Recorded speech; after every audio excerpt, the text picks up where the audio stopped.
I always thought I'd cry when they fired me. That's what they expected, too.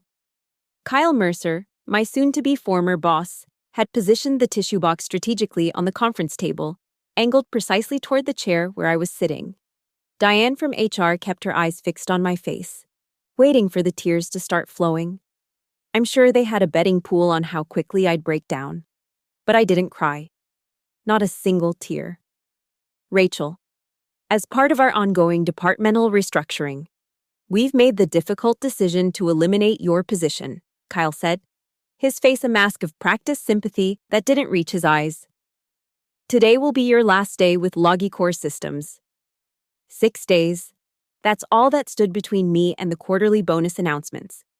6 days and approximately 8 years of loyal service down the drain. I see, I said, my voice surprisingly steady. May I ask why my position specifically is being eliminated when we just closed the General Freight deal? Kyle and Diane exchanged a quick glance.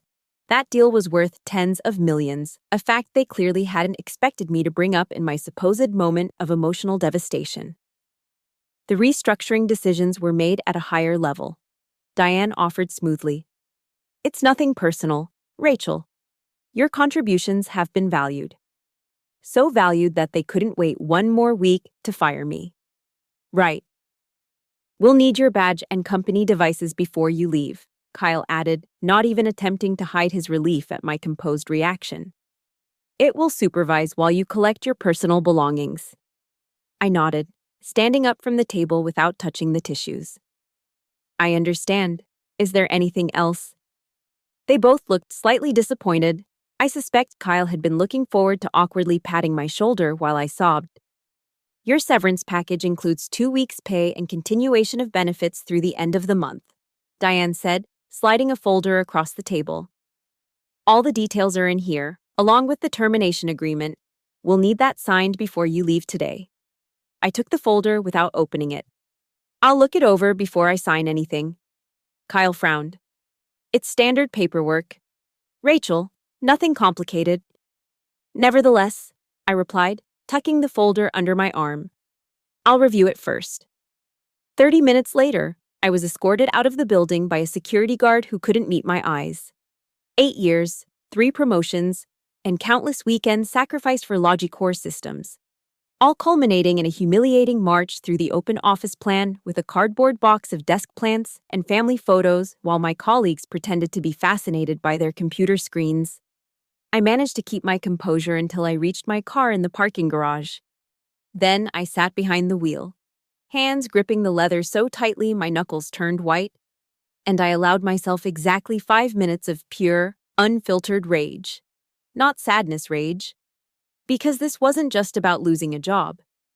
This was about the surgery my sister Lisa needed next month, the one I'd promised to help pay for with my bonus. This was about the mortgage payment that was coming due, the one I'd calculated based on having that extra cushion. This was about the deliberate timing, the calculated cruelty of cutting me loose just days before I would have received what I had earned. When my 5 minutes were up, I took a deep breath, started the car, and drove home with one thought circling in my mind. This isn't over. I lived for my job at Logicor. Pathetic. I know. But it's the truth. After my divorce 3 years ago, work became my refuge. I poured everything into it early mornings, late nights, working through lunches, taking calls on weekends. I believed in what we were doing, creating software that made supply chains more efficient, that helped businesses reduce waste and save money. More importantly, I believed in the people. Or at least, I used to. Logicor had been different when I started. Our founder, Harold Jenkins, had created a culture of mutual respect and shared success. When he sold the company to an investment group 4 years ago, things started to change, but gradually enough that we barely noticed. Then Thomas Redding was brought in as the new CEO 18 months ago, and the transformation accelerated. Suddenly, it was all about quarterly profits and stakeholder value. People who had been with the company for decades were let go without ceremony. Teams were restructured, then restructured again months later. Kyle Mercer arrived as part of Redding's new leadership team. He was 42, Same age as me, but with half my experience in the industry and twice my confidence. From the moment he took over as my direct supervisor, I sensed he saw me as a threat. I had institutional knowledge he lacked and relationships with clients he couldn't replicate overnight. I should have seen the writing on the wall when he started excluding me from client meetings, or when he began taking credit for my strategic recommendations in executive briefings. But I kept my head down and worked harder, thinking results would speak for themselves. What a fool I was. When I got home that afternoon, I poured myself a generous glass of wine and finally opened the termination folder. The severance was even more insulting, up close 2 weeks' pay after 8 years of service. There was also a non-disparagement agreement that would prevent me from saying anything negative about Logicor or its management team, and a reminder about the non-compete clause I'd signed when I was hired. I was about to toss the whole folder aside when a thought occurred to me. The non-compete clause reference mentioned my original employment agreement. I hadn't looked at that document in years. Did I even still have it, 3 hours and another glass of wine later? I was sitting on my living room floor surrounded by boxes of old paperwork. I'd been digging through financial records, tax returns, and various documents accumulated over nearly a decade. Just as I was about to give up, I found a folder labeled Employment 2017, tucked inside a larger file of that year's tax documents. Inside was my original employment contract with Logicor Systems, signed by both me and Harold Jenkins himself. I flipped through it, scanning the familiar language about responsibilities, compensation, and confidentiality. And then, on page 7, in a section titled Termination Provisions, I saw something that made me sit up straight and nearly spill what remained of my wine. Section 7. 3. In the event of termination without cause within 14 days of a scheduled bonus distribution, employee shall be entitled to receive said bonus in full. Additionally, if termination occurs within the same quarter as a significant client acquisition or renewal defined as contracts valued at $5 million or more, in which employee played a material role, employee shall be entitled to 10% of the company's net profit for that quarter, payable within 30 days of the quarter's end. I read the paragraph 3 times, my heart hammering in my chest. The General Freight deal I'd closed last week was worth $28 million. And I'd been fired exactly 6 days before bonuses were to be announced. Could this be real? Was this legally enforceable? My hands trembled as I reached for my phone. I needed a lawyer. And I needed one immediately. Mason Keller's office was in a converted row house in downtown Baltimore, the kind of place that conveyed established success without ostentation. His assistant, a no-nonsense woman in her 60s, had squeezed me in for a 9 a.m. appointment after I'd called the previous evening and briefly explained my situation. Mason himself was about 60, with salt and pepper hair and the kind of face that looked like it had seen every corporate trick in the book. He reviewed my contract carefully, reading glasses perched on the end of his nose, while I sat nervously across from his desk. "Ms. Whitman," he said finally, removing his glasses. "This is quite an unusual provision. Did you negotiate this specifically?" I shook my head. No, this was the standard contract Harold Jenkins used for director-level positions and above. I didn't even remember it was there until I dug up the paperwork last night.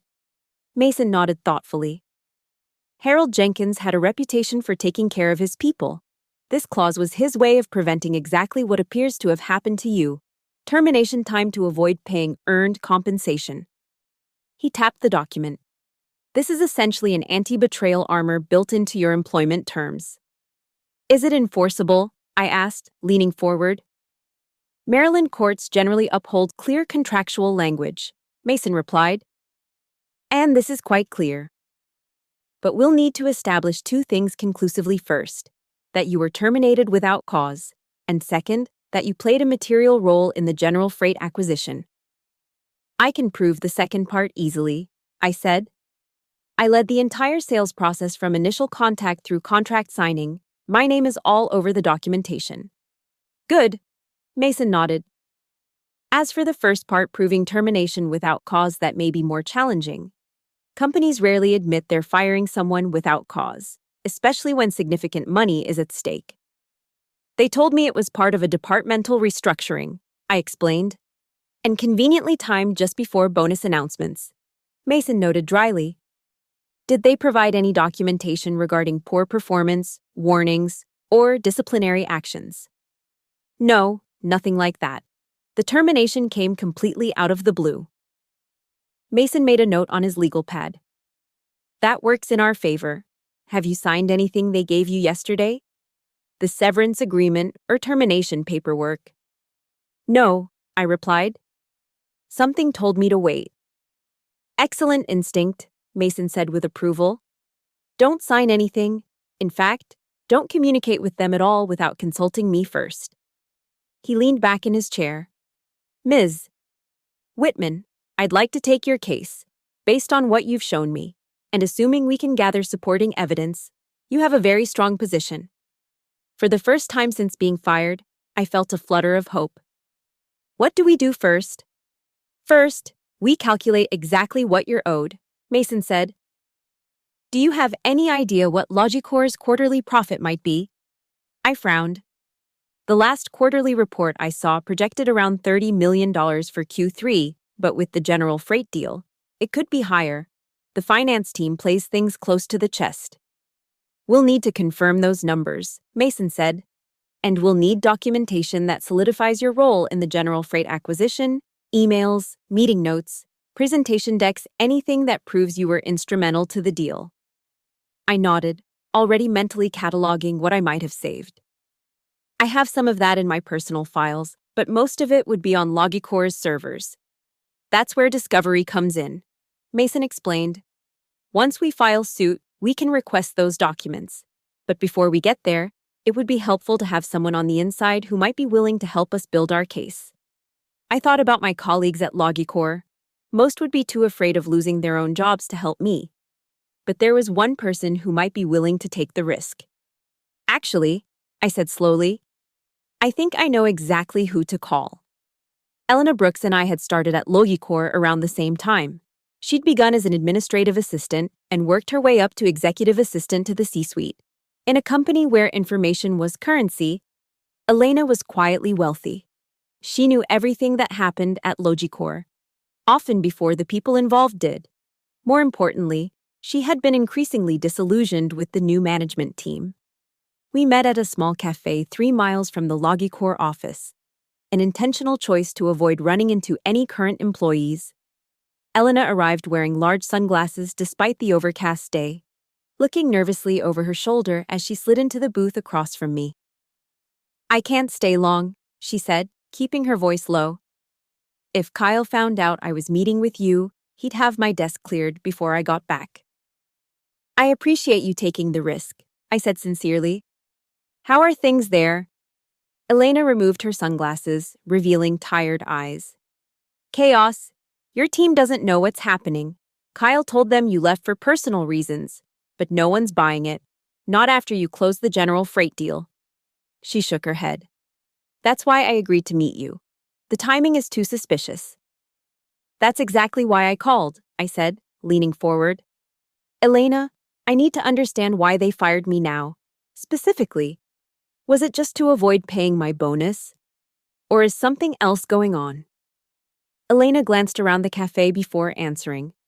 It's worse than that.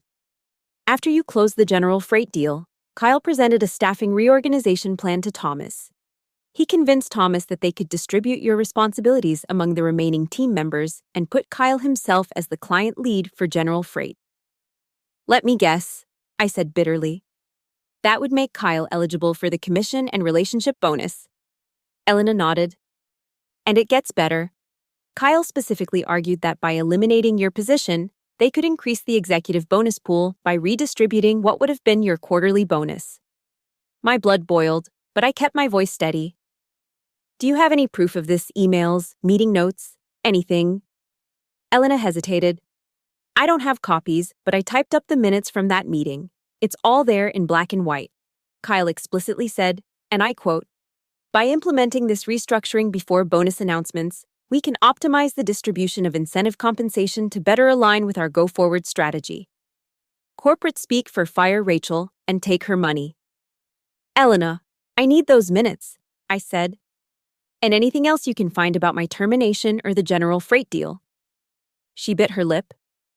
Rachel, that's asking a lot. If I'm caught accessing or copying those documents.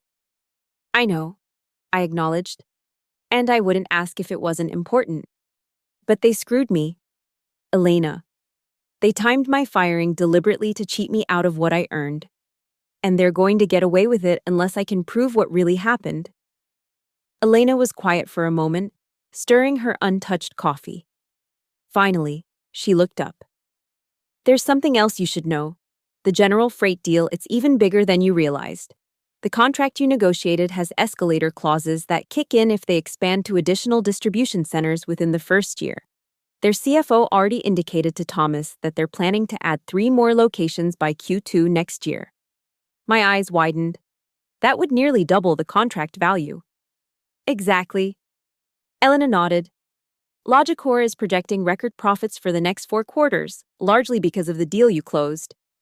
And Kyle is positioning himself to take all the credit. I sat back, processing this information. My termination wasn't just about saving the company my bonus. It was about Kyle engineering a massive career advancement on the back of my work. I'll help you, Elena said suddenly, her expression hardening. Not just because you're my friend, but because what they're doing is wrong. This company isn't what it used to be under Harold. Thank you, I said, reaching across the table to squeeze her hand. But I need you to be careful. Don't take any unnecessary risks. Elena gave me a determined smile. I've been backing up key communications for months, just in case. I've watched how they operate. I knew my turn would come eventually. She leaned in. Give me a few days. I'll get you what you need. As we parted ways outside the cafe, Elena paused. Rachel, there's one more thing you should know. The day after you were fired, Kyle had IT migrate all your emails and files to his account. He's going through everything, looking for any mistakes or problems he can use to justify your termination retroactively. A chill ran down my spine. He won't find anything. I know that, Elena said. But be prepared. They're building a case against you, just in case you decide to fight back. Little did they know, the fight had already begun. A week after my termination, I received a certified letter from Logicor's legal department. Mason had warned me this might happen, a preemptive move to establish their version of events before I could challenge them. The letter detailed my supposed performance issues that had allegedly led to my termination. According to Logicor, I had received 3 written warnings over the past 6 months for failure to meet expectations, inappropriate communication with clients, and insubordination. The letter also included a negative performance review I'd supposedly received 2 months earlier, rating me as below expectations in key areas. It was all complete fiction. In my 8 years at Logicor, I had never not once received a formal warning or negative review. My last performance evaluation, conducted 4 months earlier, had rated me as exceeding expectations across the board. I immediately scanned the documents and sent them to Mason, who called me within the hour. They're creating a paper trail after the fact, he said, anger evident in his voice. This is textbook bad faith behavior. Notice that none of these supposed warnings or reviews have your signature acknowledging receipt. Because they never existed until now, I said, still stunned by the brazenness of the fabrication. Mason, these documents are completely fraudulent. Yes, and that's going to help us, Mason replied. If we can prove these were created after your termination, it strengthens our case considerably. It shows consciousness of guilt. They know they need to justify firing you. So they're manufacturing evidence. How do we prove when they were created? I asked. Digital forensics, Mason explained. Every electronic document has metadata information about when it was created, modified, and by whom. If these documents were generated after your termination date, the metadata will show that.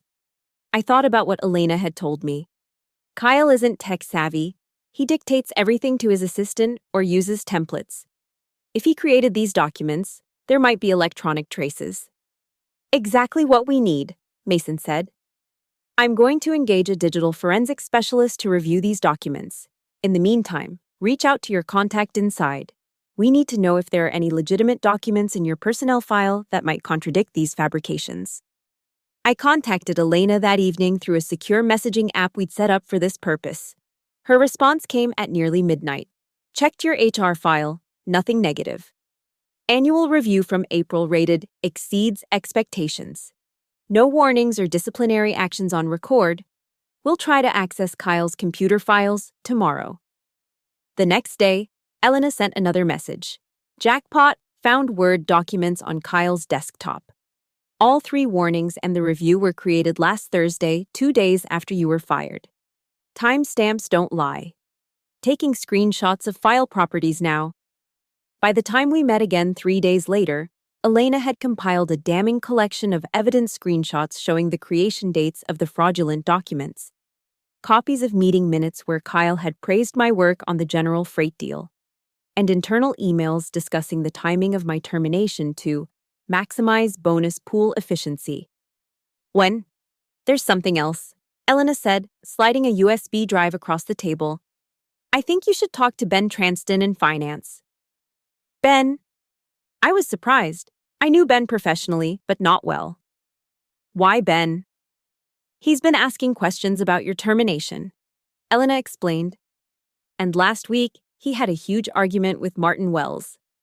Martin Wells was Logicorp's CFO, brought in by Thomas Redding shortly after he became CEO.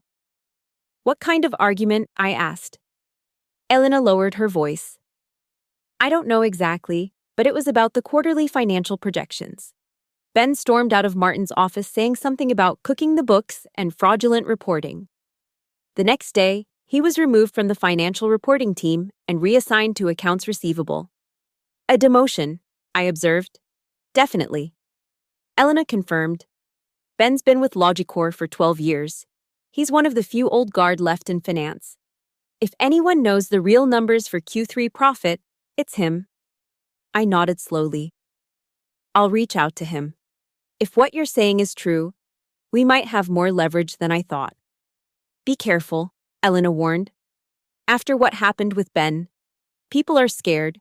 The message is clear: fall in line, or you're out. I understand the risk, I assured her. And Elena, I can't thank you enough for what you're doing. She gave me a tired smile. Someone has to stand up to them. Rachel. Might as well be us. Contacting Ben proved more difficult than I anticipated. He didn't respond to my LinkedIn message or the email I sent to his personal account. After 3 days of silence, I decided on a more direct approach. I knew from Elena that Ben stopped at the same coffee shop every morning before work. The next day, I positioned myself at a table near the entrance, nursing a latte while I watched the door. At 7:45 a.m., Ben walked in, looking distracted and tired as he joined the line. I waited until he had received his order before approaching. Ben, hi. It's Rachel Whitman. He startled, nearly spilling his coffee.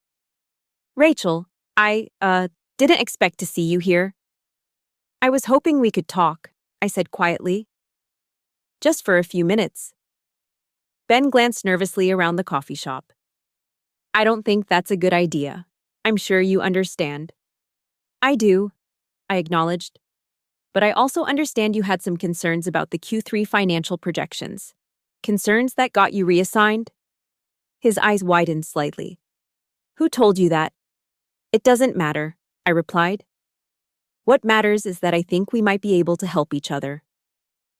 Ben hesitated, clearly torn between self-preservation and something else: anger, perhaps, or a desire for justice. 5 minutes, he finally said.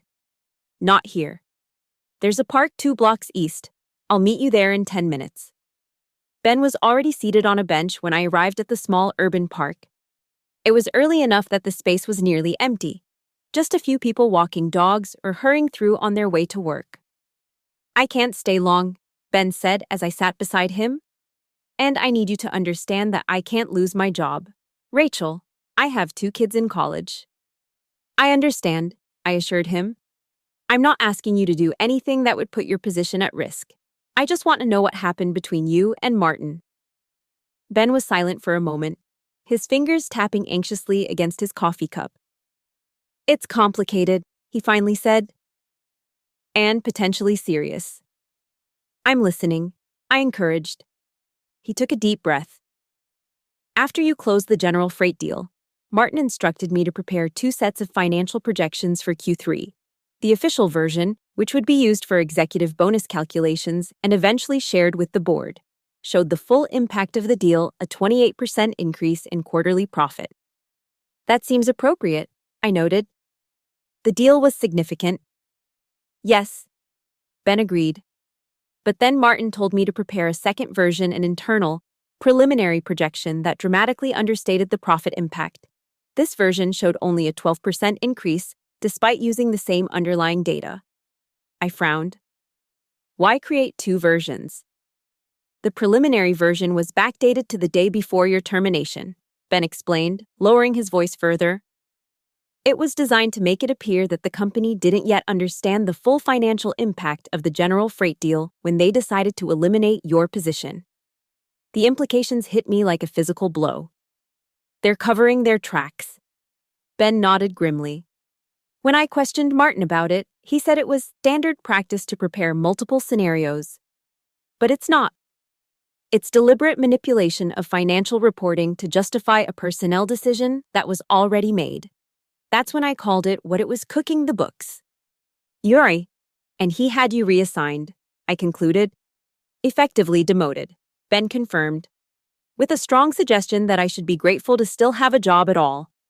I processed this information, my mind racing. Ben, do you have copies of both projections? He hesitated, then reached into his messenger bag and withdrew a manila envelope. I made these before they restricted my system access. The first set is the accurate projection showing the 28% profit increase. The second is the artificially lowered version Martin ordered me to create. You'll notice the second one is dated the day before your termination. But if you look at the document properties, you can see it was actually created 4 days after you were fired. I took the envelope, overwhelmed by what this meant for my case. Ben, this is potentially evidence of financial fraud. He finished for me. I know. That's why I've been struggling with what to do. I considered going to the board. But Martin and Thomas are thick as thieves. I thought about reporting it to the SEC, but that would definitely cost me my job. He looked at me directly. When you reached out, I realized you might be the perfect person to bring this to light. I have a lawyer, I told him. A good one. He's helping me challenge my termination based on a clause in my original contract. What kind of clause? Ben asked. One that entitles me to 10% of quarterly profit if I'm terminated without cause after closing a major deal. Ben's eyes widened. 10% of... Rachel, do you know what that would amount to? Based on the projections I saw before leaving. Around $3 million, I replied. But you're saying the actual profit is higher than projected, much higher, Ben confirmed. With the general freight deal fully accounted for, Q3 profit will be close to $35 million. 10% of that is $3. $5 million, I finished. The number almost incomprehensible to me. Ben shook his head in disbelief. No wonder they're scrambling to justify your termination. That's more than the entire executive team's annual bonus pool. The magnitude of what I was pursuing suddenly hit me. This wasn't just about recovering my earned bonus anymore. This was about holding an entire corporate leadership team accountable for their actions. Ben, would you be willing to provide a statement to my lawyer about the financial projections? I asked carefully. If it comes to that, he hesitated. Rachel, I need to be honest. I can't afford to lose my job. Not yet, anyway. I'm actively looking. But until I have something else lined up, I understand, I assured him. For now, these documents are enough. If we need more later, we can discuss it then. I slipped the envelope into my bag. Thank you for taking this risk. It means more than you know. Ben stood, checking his watch. I should go. I can't be late. He paused, then added, Good luck. Rachel, what they did to you was wrong. If there's a way to make it right without costing me my livelihood, I want to help. As I watched him walk away, I realized my simple quest for justice had evolved into something far more complex. I wasn't just fighting for my bonus anymore, I was potentially exposing corporate malfeasance that could have implications beyond my individual case. I called Mason as soon as I left the park. "We need to meet," I told him. "Today, if possible, I have new information that changes everything." Mason's office was even more crowded than usual when I arrived that afternoon.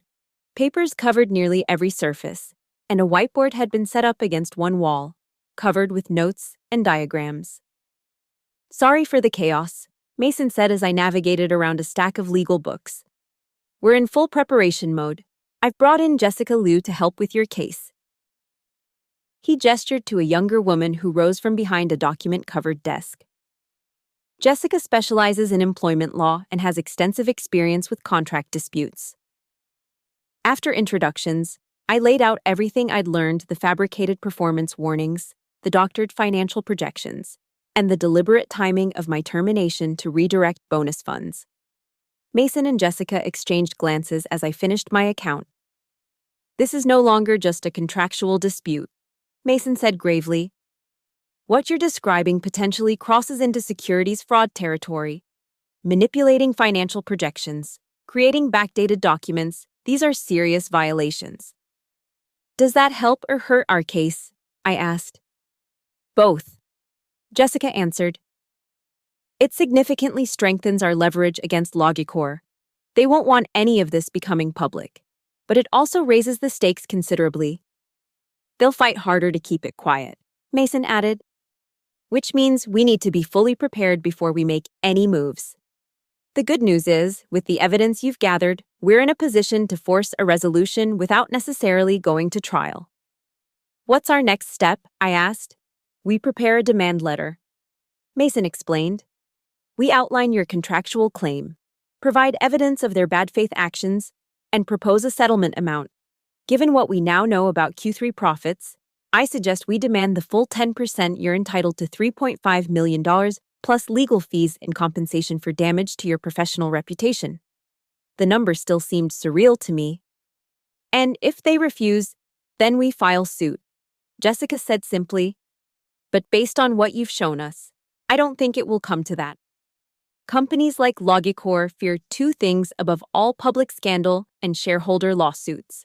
Your evidence threatens both." "How long will this take?" I asked. "We can have the demand letter ready by tomorrow," Mason said. "We'll request a response within 5 business days. If they're smart, they'll want to resolve this quickly. And if they're not smart, I couldn't help asking." Mason smiled grimly. "Then we make them regret it." The demand letter went out the following day by courier, addressed directly to Thomas Redding with copies to the company's general counsel and the board chair. Elena confirmed its delivery and reported that it had caused immediate chaos in the executive suite. Thomas called an emergency meeting with legal as soon as he read it, she told me over the phone that evening. Kyle was summoned afterward and came out looking like he was going to vomit. "Good," I said, allowing myself a moment of satisfaction. "Any other reactions?" "Martin's been locked in his office all afternoon with the financial team," Elena reported. "And HR pulled your entire personnel file. They're scrambling. Rachel." The official response came 3 days later, faster than we had expected. Mason called me to his office as soon as it arrived. "They want a meeting," he said, handing me the letter. "Thomas Redding, their general counsel, and Kyle Mercer want to meet with us tomorrow to discuss a resolution to this unfortunate misunderstanding." "Misunderstanding," I repeated with a humorless laugh. "Is that what they're calling fraud these days? They're also claiming that your contract provision is ambiguous and potentially unenforceable," Jessica noted, reading over my shoulder. "Standard opening position. They want to test our confidence in our legal theory." "Should we meet with them?" I asked. "Absolutely." Mason nodded.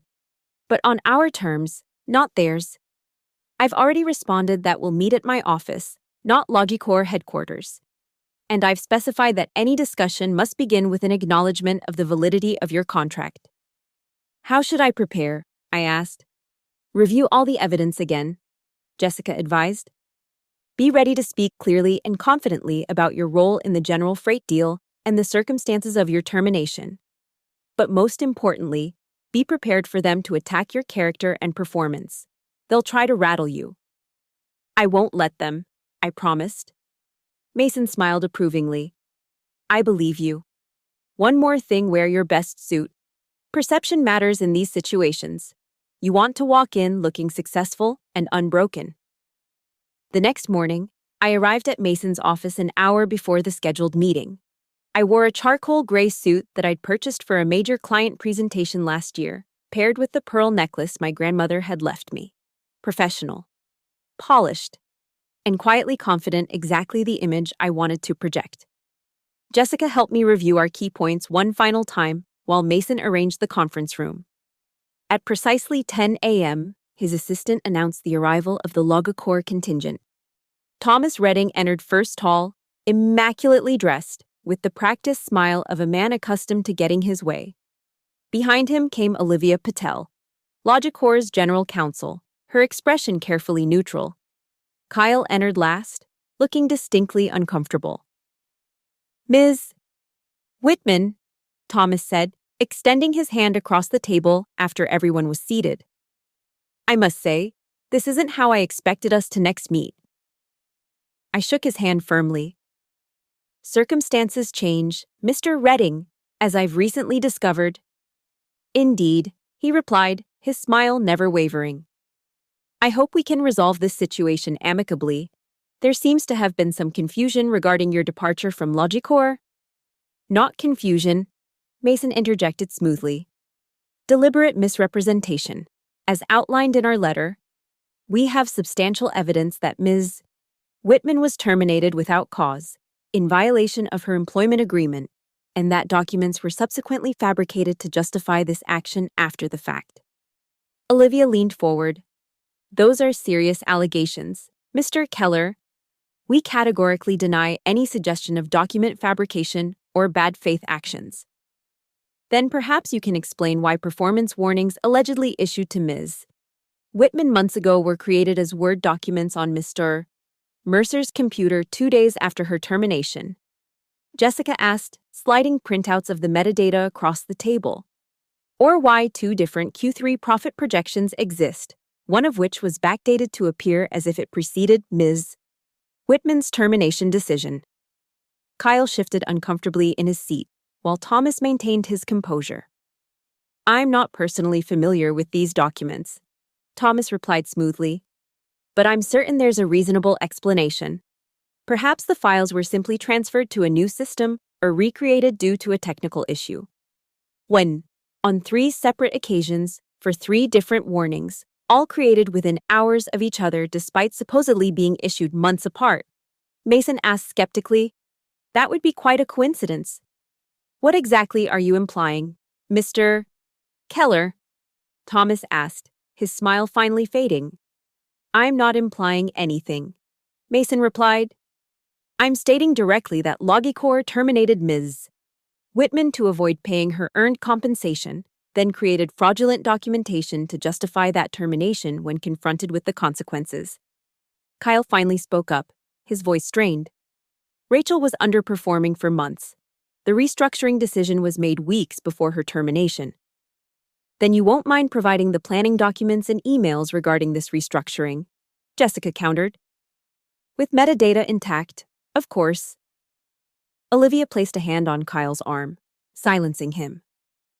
We're not here to litigate the case, Mr. Keller. We're here to discuss a potential resolution. A resolution begins with acknowledging the validity of Ms. Whitman's contract, Mason stated firmly. Specifically, Section 7.3 regarding termination provisions. Thomas and Olivia exchanged glances before Olivia responded.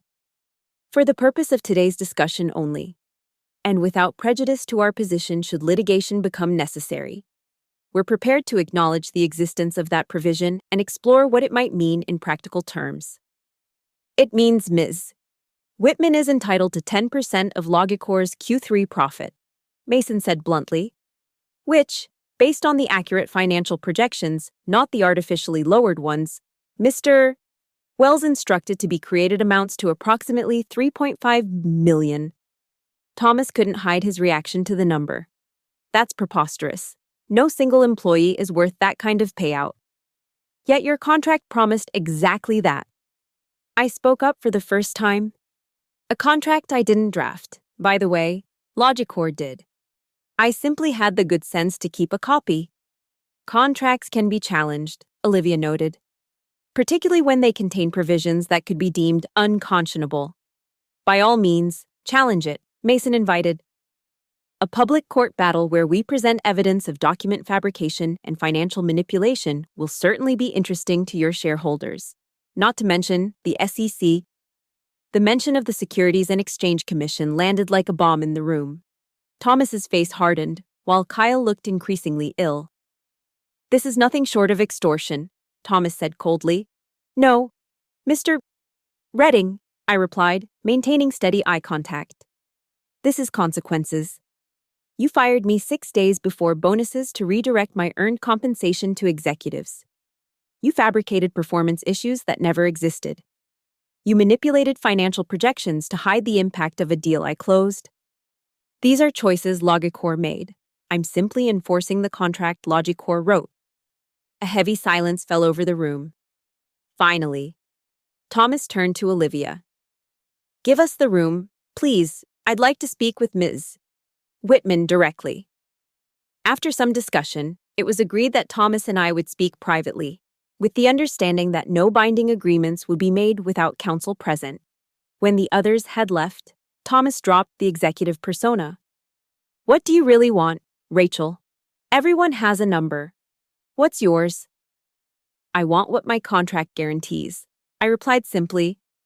10% of Q3 profit, not a penny less. You realize that's more than I make in a year, he said incredulously. I didn't write the contract, Thomas. Your predecessor did. If you had bothered to review my employment terms before firing me, we wouldn't be having this conversation. He leaned back, studying me. I was told you were emotional, that you'd fall apart when terminated. Clearly, that assessment was incorrect. Kyle never understood me. I agreed. He saw what he expected to see, a woman who would quietly accept being cheated out of what she earned. Thomas was silent for a moment, clearly recalculating his position. If, and I stress if we were to consider honoring this contract provision, what assurances do we have that this remains confidential? A payout of this magnitude would raise questions. I have no interest in damaging Logicor's reputation, I said truthfully. The company was good to me for many years. My issue is with the current leadership team's actions, not the company itself. And what about Kyle? I sense there's unfinished business there. I considered my answer carefully. Kyle should never have been put in a position to manage people. He lacks the integrity for it. But his future at Logicor isn't my concern, as long as I receive what I'm contractually owed. Thomas nodded slowly. I appreciate your directness. Let me be equally direct. $3.5 million is not happening. The board would never approve it, regardless of contractual language. Then we'll see you in court, I replied, starting to rise. Wait, Thomas said, holding up a hand. I didn't say we couldn't reach an agreement. I said $3.5 million. As a direct payment isn't possible. But there might be other arrangements we could consider. I sat back down. I'm listening. What if we structured it as a consulting agreement? You provide strategic advice for the next year at a rate that happens to total the amount in question. The board would find that much more palatable than a settlement. I shook my head. No. I have no interest in an ongoing relationship with Logicor. Clean break, full payment, as specified in my contract. Thomas frowned. You're not leaving much room for negotiation. That's because I'm not negotiating, I replied calmly. I'm enforcing a contract. Logicor breached it. Now Logicor can make it right. Or we can let a judge decide. Our lawyers were invited back into the room, and discussions continued for another 2 hours. By the end, we had the framework of an agreement. Logicor would pay me the full $3.5 million, structured as a combination of severance, bonus payment, and confidential settlement for undisclosed claims. In exchange, I would sign a non-disclosure agreement regarding the specifics of the settlement. As the meeting wrapped up, I asked for one additional concession. I want Ben Transton rehired as a consultant to review the Q3 financial reporting, with a one-year contract at $200,000. Thomas raised an eyebrow. That's oddly specific. Ben was punished for his integrity, I explained. That should be corrected. After some back and forth, Thomas agreed, on the condition that Ben's consulting role would focus on financial process improvement rather than specifically reviewing past reports. One more thing, I added. Elena Brooks deserves a personal letter of recommendation from you, Mr. Redding. She's been looking for a new opportunity, and your endorsement would be valuable. Thomas's eyes narrowed slightly. Ms. Brooks has been helpful to you, I take it. That's not relevant to my request, I replied evenly. She's a talented professional who deserves recognition. Fine, Thomas conceded. Anything else before we conclude?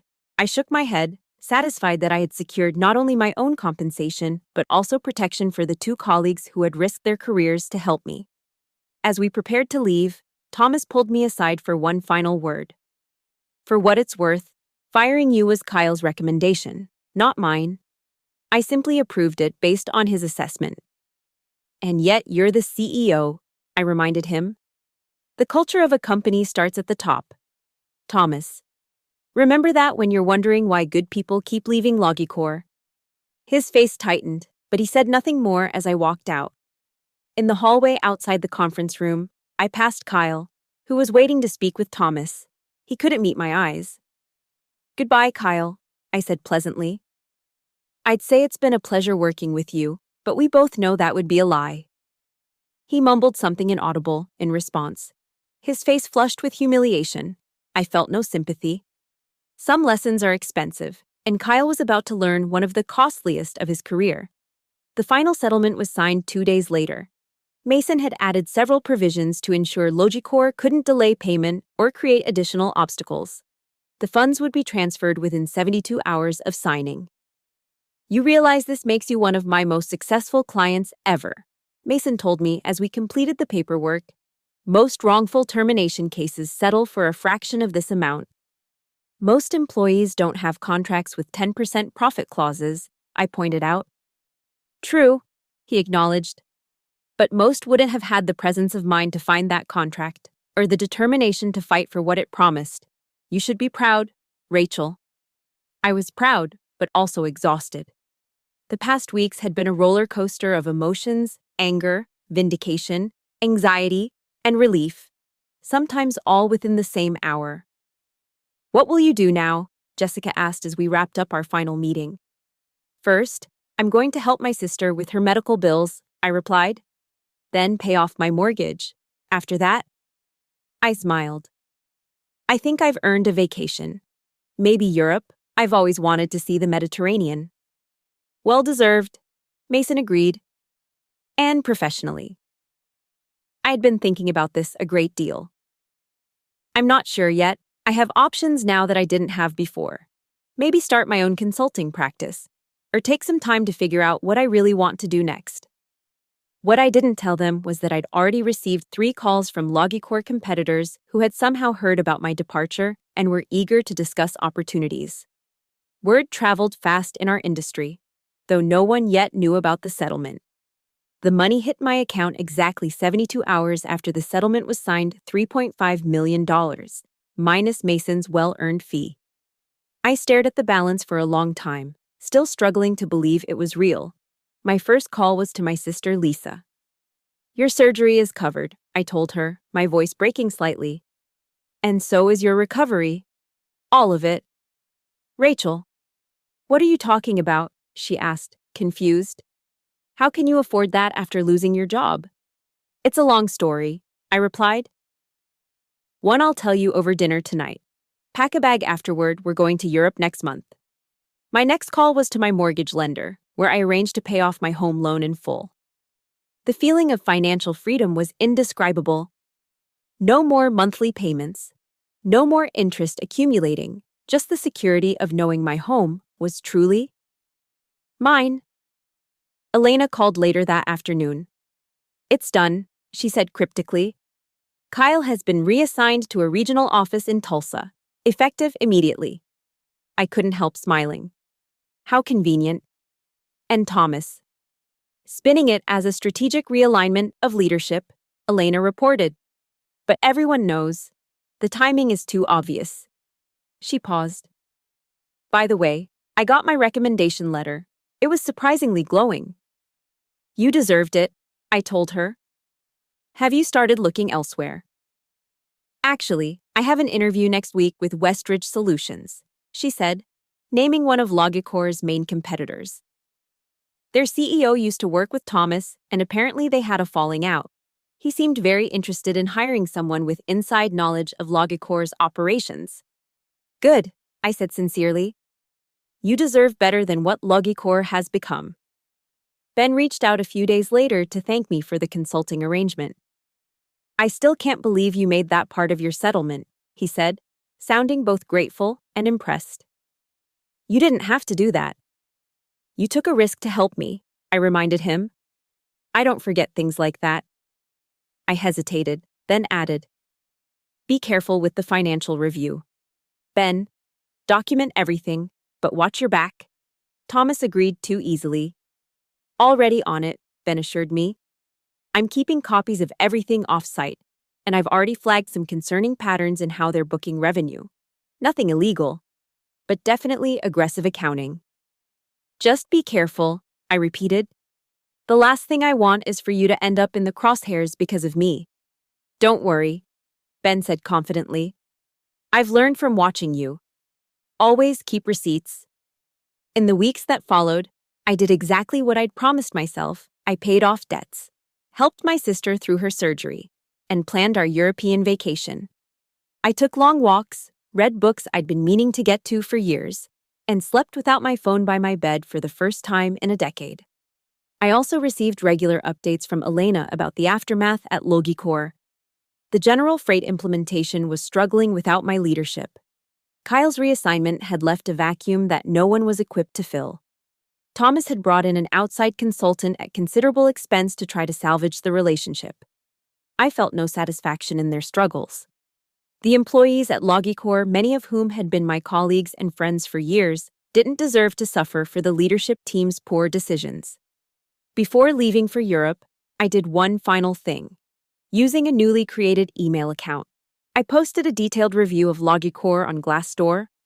I was meticulously careful to include only factual information, avoiding anything that could violate my non-disclosure agreement.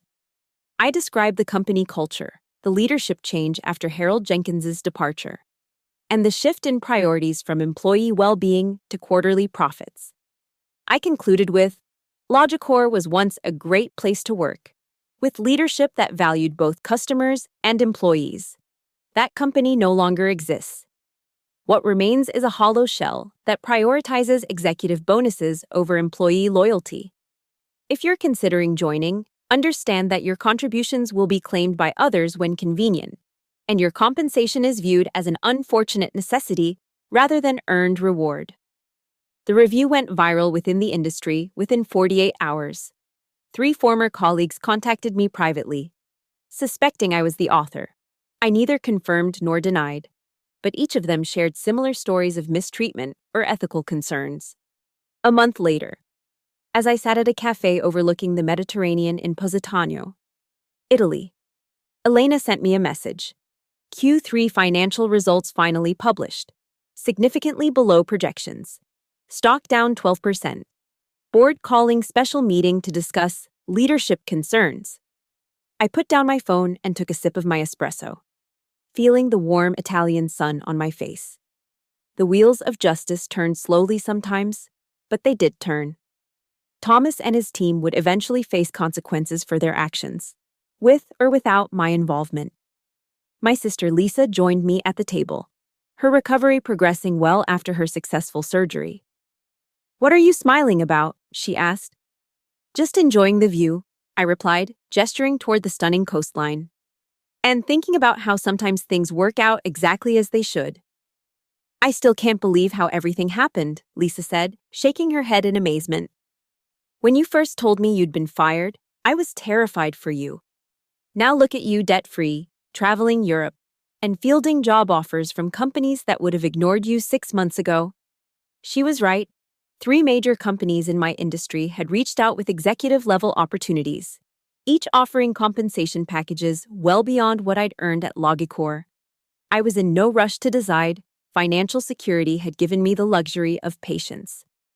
It wasn't luck, I told her. It was preparation meeting opportunity, and a healthy dose of righteous anger. Lisa raised her glass of local wine. To righteous anger, then, and to my brilliant sister who outsmarted the corporate suits at their own game.